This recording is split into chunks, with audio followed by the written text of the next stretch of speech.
J'ai dit à l'Éternel, mon refuge et ma forteresse, mon Dieu en qui je me confie.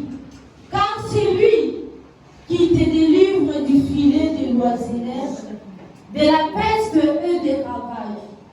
Je te couvre, il te couvrira de ce pli, et tu trouveras un refuge sous ses ailes, sans fidélité et un bouclier et une cuirasse. Tu ne craindras ni le terreur de la nuit, ni le flèche qui vole de jour, ni la peste qui marche dans les ténèbres, ni la contagion qui frappe en plein midi. Que 1000 tombent à ton côté et 10 000 à ta droite, tu ne seras pas à temps. De tes yeux seulement tu regarderas et tu verras la rétribution de méchants. Car tu es mon refuge, ô Éternel, tu fais du très haut ta retraite. Aucun malheur ne t'arrivera, aucun flot ne t'approchera de ta tente. Car il ordonnera à ses anges de te garder dans toutes tes voies. Ils te porteront sur les mains, de peur que ton pied ne heurte contre une pierre. Tu marcheras sur le lion et sur la pique. Tu fouleras le lionceau et le dragon.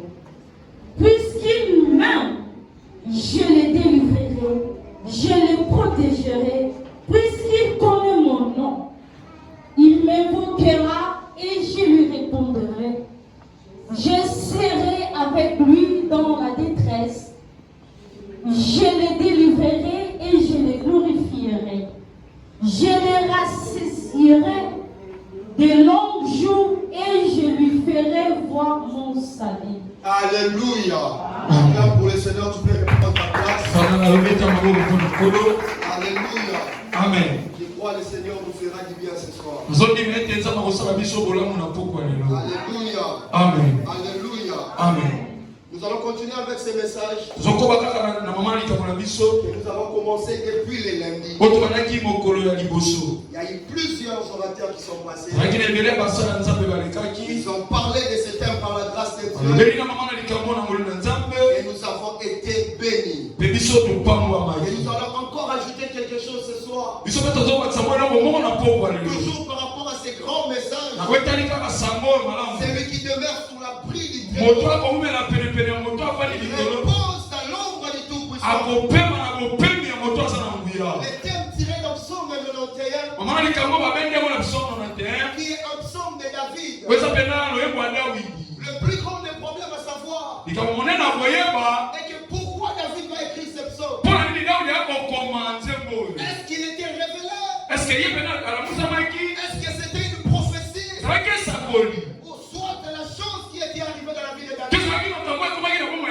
Vous allez les rendre compte que dans la vie de David ou dans le parcours de David, ça ne sera pas un parcours facile de David. David va traverser des moments. Il est plus petit dans sa famille, mais qui s'est retrouvé berger quelque part. Il est plus petit dans sa famille, qui était un père rejeté. Il va combattre l'ours dans la vie. Il va combattre les lions. Il va combattre Goliath. Il va combattre Saoul. Et David se rend compte de la victoire qui sont susceptibles dans la vie. Mais pas lié à mes capacités. Mais pas lié à mes compétences. La victoire que j'expérimente a une source bien précise. Et David sera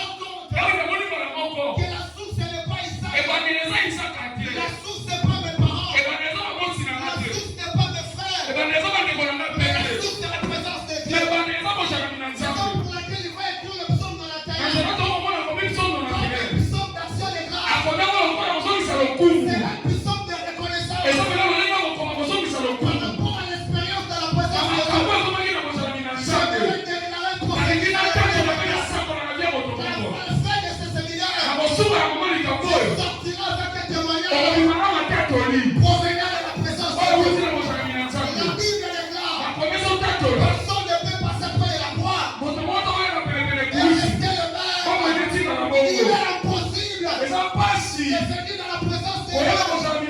Il est sorti tel que tu as dit. David a dit, c'est lui qui demeure sous la pluie du Très-Haut. Il porte à l'ombre à tout prix. Il se rencontre au fur et à mesure. Je suis dans la présence de Dieu. C'est une nouvelle chose qui s'active. Au fur et à mesure, je demeure. J'ai la victoire face au lion. J'ai la victoire face au lion.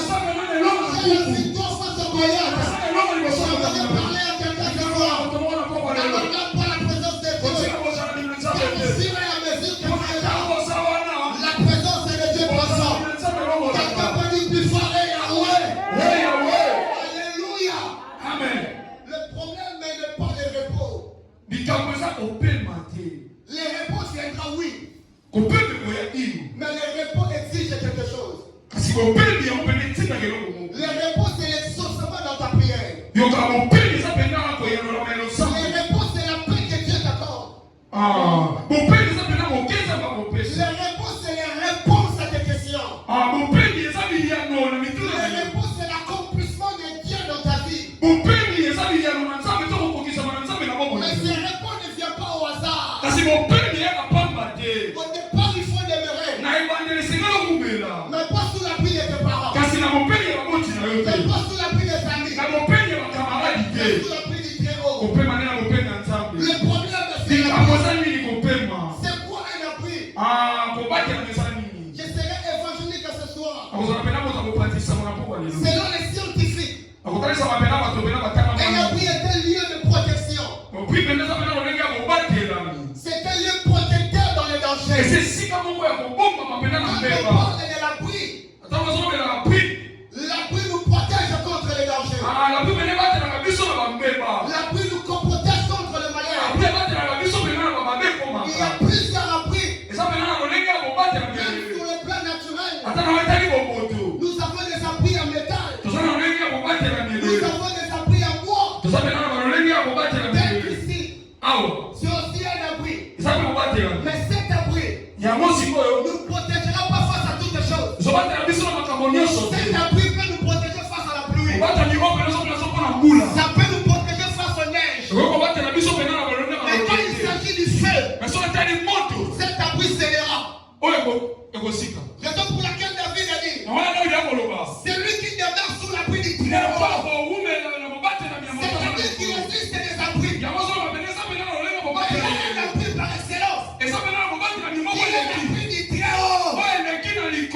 L'appui que le feu ne brûle jamais. L'appui que la tempête ne brûle jamais. C'est l'appui du Très-Haut. L'appui du Dieu vivant. L'appui qui nous sert à la protection. Contre les choses naturelles. Mais aussi contre les combats spirituels. Alléluia. Amen. Si tu nous permets d'être protégés, nous protéger à l'adversité. L'appui sur le plan scientifique peut nous protéger face à l'adversité. L'appui nous couvre. Quand on parle de l'appui, on voit aussi une couverture. Une chose qui nous couvre. Pour nous protéger face à une chose. Mais en effet aussi, selon le biblique, selon la spiritualité, l'appui a aussi ses explications. Des explications basées sur la parole de Dieu. L'appui dans une autre pensée, c'est un lien secret du Très-Haut. Un lien secret. Vous savez, bien aimé dans le Seigneur, si tu veux vaincre le combat spirituel, soit si tu veux vaincre tes ennemis, au départ tu dois connaître sa source. C'est pour laquelle dans le combat des enfants d'Israël dans Juge chapitre 6, verset 1er, la Bible déclare, les enfants d'Israël firent ce qui déplaît à l'Éternel.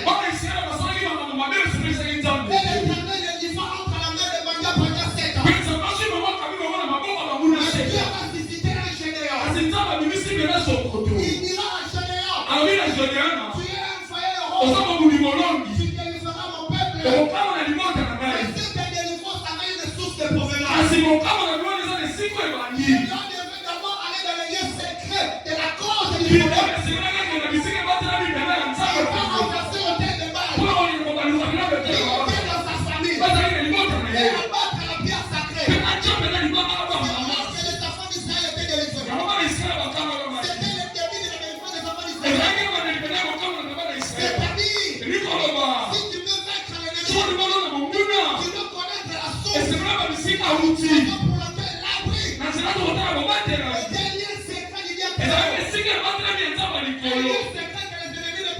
Et si